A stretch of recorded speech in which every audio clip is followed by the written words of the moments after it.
Hello and welcome to Armchair Perspectives. The Indian Army soldier has had his fair share of battles and grueling experiences, be it fighting prolonged wars against Chinese and Pakistani militaries, serving in extreme weather conditions, braving terrorism and civil wars in UN missions and overseas deployments, or conducting decades-long counter-terror operations. In a career ranging between 16 and 30 years, the soldier not only witnesses changing ground realities in theaters of operations, but also steep changes in technology and military strategy that introduce new weapons, tactics, and training regimen. When India gained independence, the Army's infantry battalions inherited the British Army's Lee Enfield 303 bolt-action rifle as the primary service weapon, which they used during the 1948 war with Pakistan, the wars to liberate Goa and Hyderabad, the 1962 war with China, and to a lesser extent during the 1965 war with Pakistan.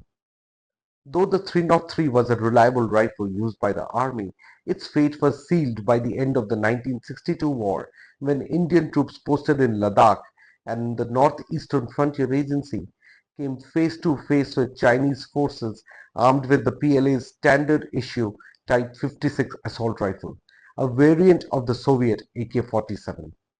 The 303 Lee Enfield could fire around 20 shots per minute compared to the Type 56, whose rate of fire was around 650 rounds per minute. The mismatch proved fatal for defending troops, who despite displaying numerous acts of bravery and valor, were overwhelmed by superior numbers and firepower. The mismatch in firepower forced the Army High Command to quickly transition away from the 303 to a modern bolt-action rifle in the short term and a self-loading semi-automatic assault rifle in the long term. Starting 1963, Indian Army formations started receiving the Ishapur 7.62 mm 2A1 rifle. This rifle, whose design and production began soon after the 1962 war, was a bolt-action rifle but was configured to fire NATO standard 7.62 mm rounds compared to the 303, which fired 303-sized British rounds.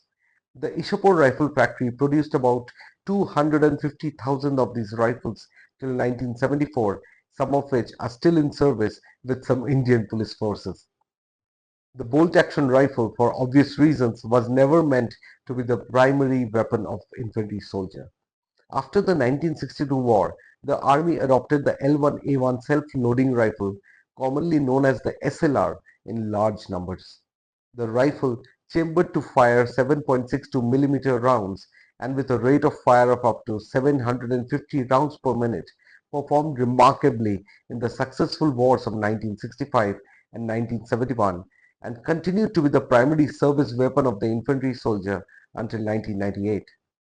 That year, the Indian Army started receiving the INSAS rifle, which was chambered to fire smaller 5.56 mm rounds, thanks to a doctrinal shift which prioritized injuring enemy troops instead of killing them outright. Unlike the SLR, which was based on the British L1A1 self-loading rifle, the INSAS was India's first homegrown assault rifle. But issues began to emerge not long after the army fought and won the brutal Kargil War. Soldiers complained about sudden stoppage during firing, cracking of the polymer magazine, and malfunctions associated with the rifle's automatic mode. The army started placing tenders for a replacement rifle as early as 2011, but it would take another decade before infantry troops started receiving modern assault weapons. Cut to 2025.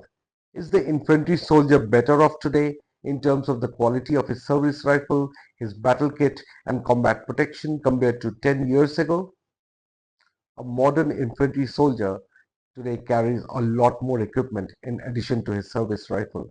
These include encrypted radio sets, scopes, magazines, cleaning kits for rifles, secondary weapons, bulletproof vests, ballistic helmets, and custom gear that account for weather conditions. The Indian Army has been running a program to equip the modern infantry soldier based on the requirements of modern warfare. Named Project F INSAS, The program calls for a state-of-the-art assault rifle, bulletproof vests, hands-free secured communication sets, multi-mode hand grenades, and protection systems like ballistic helmets and goggles. A major small arms acquisition, which was completed in 2020, was the acquisition of 10 lakh multi-mode hand grenades for the infantry from Economic Explosives Limited, a private enterprise. These new grenades, delivered in the next 2 years, replace World War II vintage grenades that stayed with the army for over 75 years since independence.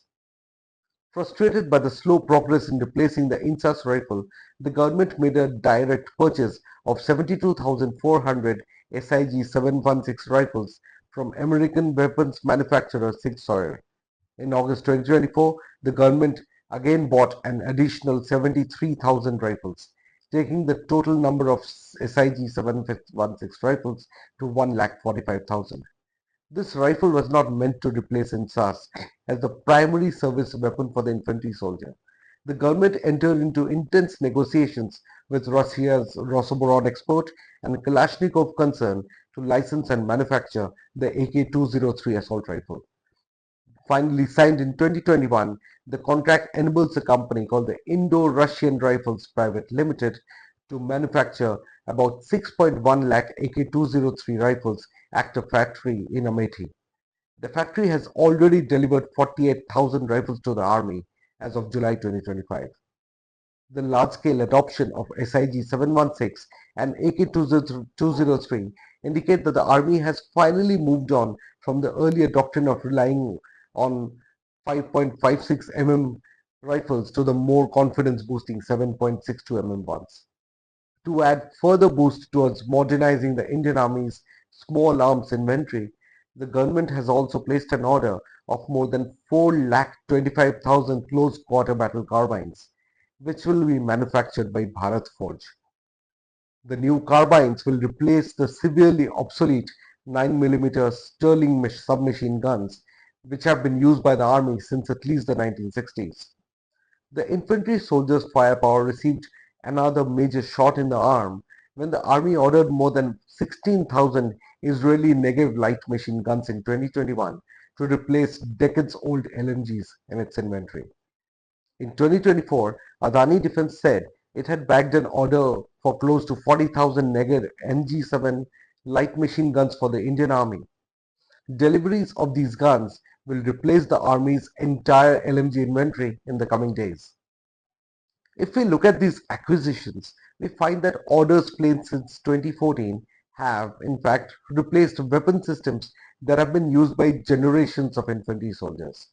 The Army has, in the past 10 years, also made purchases of tens of thousands of advanced ballistic helmets, bulletproof jackets, ballistic shields, and ballistic helmets for Sikh soldiers to protect the lives of infantry soldiers operating in conflict zones.